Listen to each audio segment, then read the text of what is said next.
Bonjour à tous et bienvenue pour la première de podcast à l'écoute d'un livre. Et maintenant, nous allons commencer le premier qui s'intitule L'ultime assaut de Rick Joyner. En temps normal, je ferai une espèce de mini présentation des grandes lignes du livre que je m'apprête à vous lire. Mais pour celui-là, je fais vraiment une exception parce que l'introduction de l'auteur en lui-même équivaut à un chapitre et est plus complet. Je veux dire, pourquoi mettre des mots quand l'auteur lui-même a simplement partagé tout ce qu'il en est de ce livre qu'on s'apprête à lire. Alors, je me lance dès maintenant à l'intro. Bonne écoute.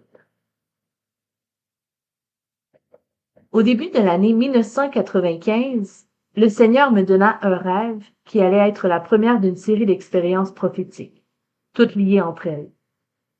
J'en publiai une version abrégée dans les revues américaines The Morning Star Prophetic Bulletin and The Morning Star Journal. En continuant à demander au Seigneur un éclaircissement sur ce grand combat spirituel tel qu'il m'apparut, je reçus une série de visions et d'expériences prophétiques. J'en publiai des versions condensées dans la seconde de ces deux revues, sous le même titre, en ajoutant les parties 2, c'est-à-dire la montagne sainte, et la partie 3, qui est le retour des anges. Et je m'arrête brièvement ici pour expliquer que ça va être le même principe pour les chapitres. Les parties vont devenir des chapitres dans la lecture que je vais vous faire. Poursuivons. Cette série d'articles connut le plus gros succès de tous nos publications. On nous priait de tous côtés de rassembler ces trois parties en un seul livre. C'est ce que je décidai de faire et je me mis à réécrire les versions abrégées. Cependant, au moment précis où je m'apprêtais à remettre le manuscrit à nos services d'édition, je fis une autre expérience prophétique en relation évidente avec la vision et contenant ce qui me semblait être les éléments les plus importants de l'ensemble. Elle est relatée dans la partie 4, qui est le trône blanc, et le 5, qui s'intitule Les vainqueurs de ce livre. En outre, une quantité non négligeable d'articles jusqu'alors inédits sont inclus dans les trois premières thèses. On est des choyés, le livre est au complet maintenant. Comment j'ai reçu la vision? Une des questions la plus fréquentes que l'on me pose au sujet de cette vision est la manière dont je l'ai reçue. Comme je crois que cette question est importante, je vais essayer d'y répondre tout de suite brièvement. Il me faut tout d'abord expliquer ce que j'entends par vision et expérience prophétique. Et moi, ici, Elisa, qui vous lis le livre, je vous dis simplement que le Seigneur vous utilise de l'esprit. Que vous receviez la meilleure part de ce qui est nécessaire pour vous, simplement. Surtout de demeurer ouvert. Si vous n'êtes pas nécessairement quelqu'un qui est tant porté sur la prophétie ou des choses comme ça, je vous demande juste, écoutez, simplement. Soyez ouverts. D'accord? On poursuit. Les expériences prophétiques sont, comme je les appelle, nombreuses et variées. Ils sont inclus tous les moyens fondamentaux qu'utilise le Seigneur pour parler à son peuple dans les Écritures. Dieu étant le même aujourd'hui comme hier, il n'a jamais cessé de communiquer avec son peuple par ces mêmes moyens. On retrouve ces expériences tout au long de l'Église, de l'histoire de l'Église. Comme l'apôtre Pierre l'a prêché au chapitre 2 des Actes, les rêves, les visions et les prophéties sont les signes fondamentaux des derniers jours et de l'effusion du Saint-Esprit. Or, de toute évidence, nous approchons de la fin de cette génération, les signes se faisant de plus en plus fréquents à notre temps. Et pourquoi sont-ils de plus en plus courants aujourd'hui? Parce que nous en aurons besoin pour accomplir ce à quoi nous sommes destinés en cette génération. Il est non moins vrai que Satan, mais malheureusement, connaît les Écritures mieux que bien les chrétiens. Il comprend aussi l'importance de la révélation prophétique par laquelle Dieu entre en relation avec son peuple. En conséquence, il déverse abondamment des contrefaçons sur ceux qui le servent. Mais y aura-t-il une imitation sans authentique réalité? Il n'y a pas de faux billets de 3 $, tout simplement parce que les vrais billets de 3 $ n'existent pas. Peu après ma conversion en 1972, j'ai lu ce passage dans Acte 2 et j'ai compris que si nous en étions au temps de la fin, il est important de bien connaître ces moyens que le Seigneur utiliserait pour nous parler. Je ne me souviens pas avoir prié pour faire moi-même ces expériences. En tout cas, j'ai commencé à en faire, ce qui m'a poussé encore davantage à parvenir à les comprendre. Depuis là, j'ai traversé des périodes où ces expériences se faisaient très fréquentes. J'ai aussi traversé de longues périodes où il n'y avait rien.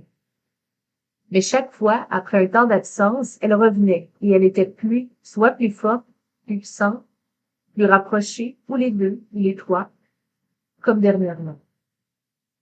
Ainsi donc, j'ai beaucoup appris sur les dons prophétiques, les expériences prophétiques et les prophètes, sur lesquels je reviendrai plus en détail dans un livre apparent prochainement.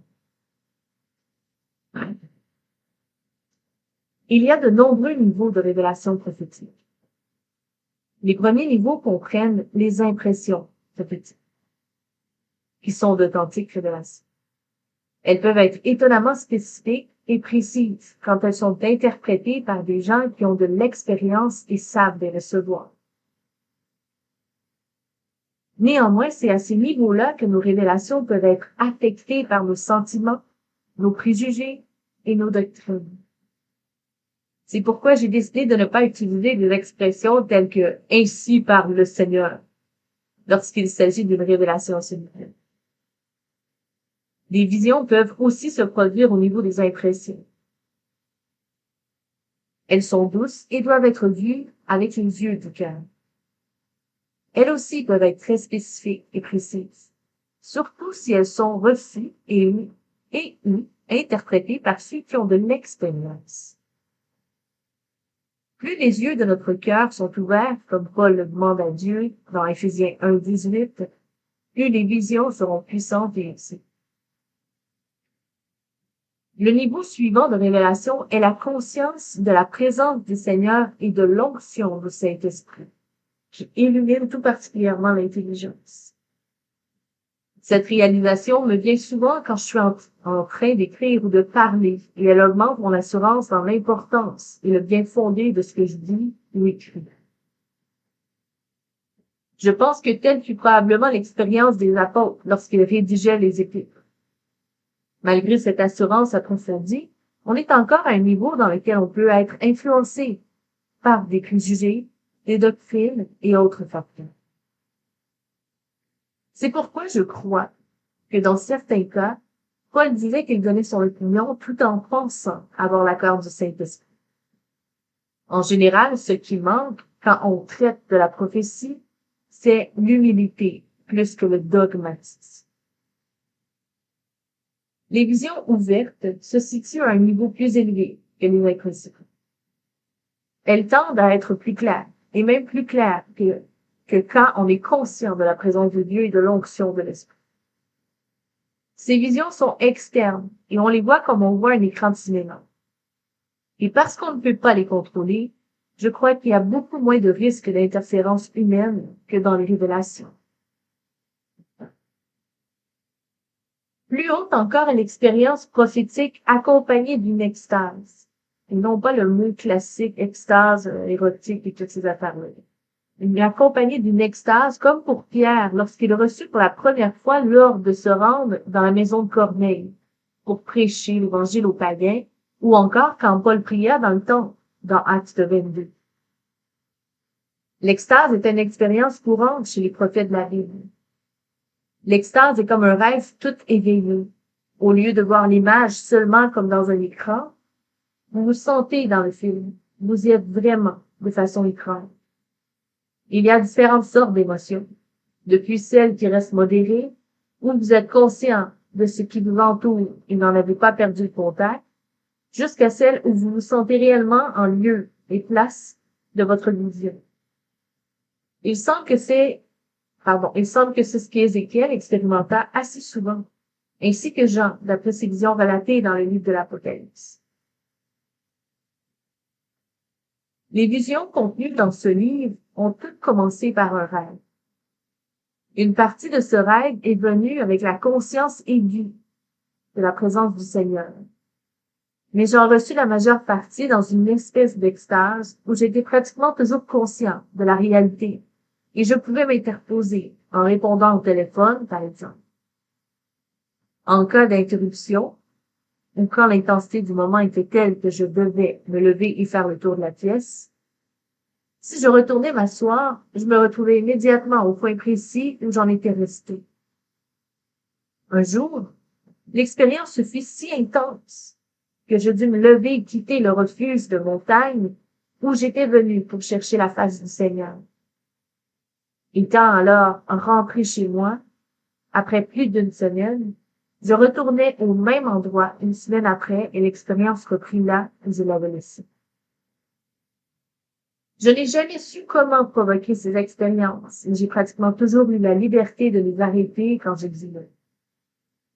À 2 reprises, le grand élément de cette vision me sont apparus à des moments qui me semblaient inopportuns, alors que je m'étais rendu dans mon refuge pour achever un travail urgent.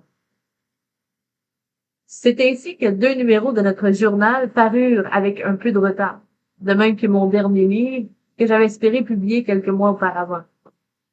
Mais le Seigneur ne semble pas se soucier de nos dates d'échéance. Dans les rêves et les extases, juste que je pense être des dons de discernement et de connaissance étonnamment décuplés. Parfois, lorsque je regarde une personne et je prie pour une église ou un ministère, je commence à connaître des choses à leur sujet qui ne viennent pas de ma propre intelligence. Au cours de mes expériences prophétiques, ces dons opéraient à un niveau que je n'avais encore jamais atteint dans le vécu. De fait, je pouvais observer dans cette vision de bataillon d'une horde démoniaque et connaître à l'instant toutes ses stratégies et de son potentiel d'accès. J'ignore comment cette connaissance me venait, mais je savais tout simplement et en grand détail. Dans certains cas, je regardais une chose ou une personne et connaissais instantanément leur passé, leur présent et leur futur. Par économie de temps et de place, cette connaissance figure telle quelle dans le livre, sans explication de la façon dont elle m'est venue.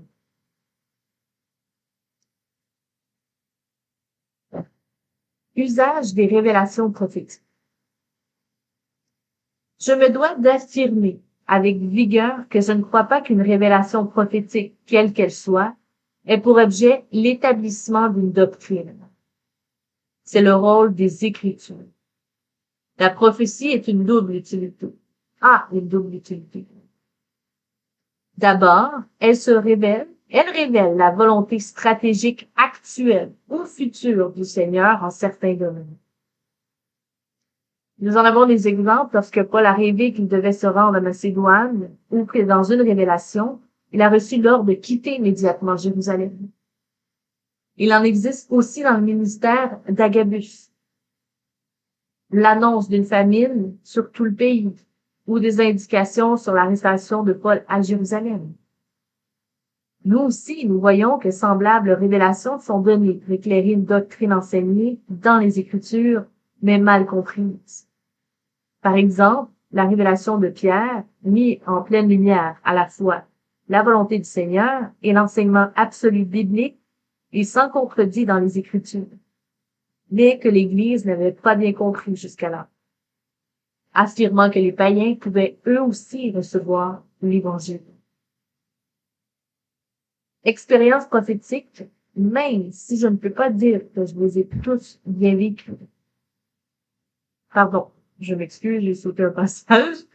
Donc, les visions de ce livre apportent des révélations stratégiques et elles éclairent les doctrines bibliques que je n'avais vraiment pas saisies auparavant et que je discerne clairement maintenant. Cependant, je connais et j'enseigne depuis des années la majeure partie de cette doctrine sur laquelle j'ai été éclairé au cours de mes expériences prophétiques, même si je ne peux pas dire que je les ai tous bien vécues. J'ai pensé maintes fois au conseil que Paul donnait à Timothée, de prendre garde à ses propres enseignements, car j'ai enseigné si souvent bien des paroles qui me furent révélées. Je sais aussi que je ne mets pas toujours en pratique ce que j'enseigne comme je le devrais. Par conséquent, j'ai souvent pris ces paroles de révélation comme un reproche s'adressant à moi-même. Néanmoins, j'ai senti qu'elle était d'intérêt général et je les ai incluses dans ce plan. Plusieurs m'ont conseillé d'écrire sous forme allégorique, à la troisième personne, un peu comme le voyage du pèlerin. Parce que vous allez voir qu'il y a des similitudes pour ceux et celles qui l'ont lu et qui ont vu un peu le film. Mais je n'ai pas retenu cette suggestion pour plusieurs raisons. D'abord, je pense qu'on aurait pu croire alors à une œuvre d'imagination, ce qui serait inexact. J'aimerais bien avoir une telle créativité, mais ce n'est pas le cas. Ensuite, j'ai pensé que je serais plus fidèle si je rapportais les choses telles que je les ai reçues. J'ai donc fait de mon mieux pour transmettre cette expérience dans une forme la plus proche possible de l'original. Cependant, je crains que l'oubli des détails soit une de mes grandes faiblesses. Il m'est arrivé pour certains détails de douter de ma propre mémoire, et je pense que vous devriez avoir la liberté d'en faire autant. Ce qui est juste avec ce genre de message.